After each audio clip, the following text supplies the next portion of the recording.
Imagine you are throwing darts at the board, but the wind keeps blowing them to the left. If you just make your target bigger to make sure you hit it, you are working too hard. Standard ACI does exactly that. It sees the error and just makes the window wider. The authors are asking, why not just aim a bit to the right? By tracking the bias and shifting where we look, we get tight, accurate intervals without the extra bloat. It is simple, honest, and it works. Look at the top graph in this figure. At step 1000, the world changed. The predictions stayed low, but the reality jumped up. Standard ACI sort of panics and grows the blue box huge to keep the data inside. Now look at the bottom. The new method sees the jump. Instead of just getting bigger, it moves the whole pink box up to follow the data.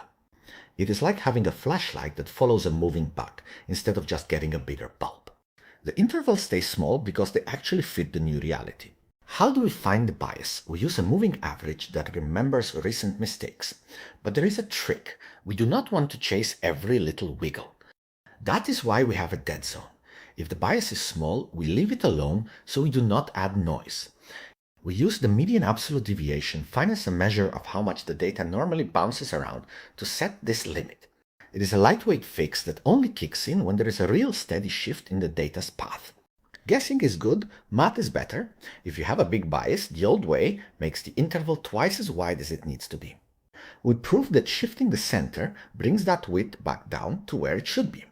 Most importantly, we showed that this change does not break the original promise of coverage. The long-run average of hits and misses stays exactly where you want it. It is a mathematically sound way to get more efficiency for free. This bar chart shows the Winkler ratio across different scenarios. If the bar is below 1, we are winning. In the synthetic tests where we know there is a shift, we see big drops down to 0.83. That means much smaller intervals for the same result. On the right, the real-world data looks flat. It means when there is no clear bias to fix, the tool stays out of the way. It improves what it can and leaves the rest alone. Here you can see the machinery in action. The top part shows our estimate catching up to the shift. Before time 1000, the red line stays in that gray band. The dead zone, it is ignoring the small stuff. But once the shift happens, the red line climbs fast and stays steady on the new mean.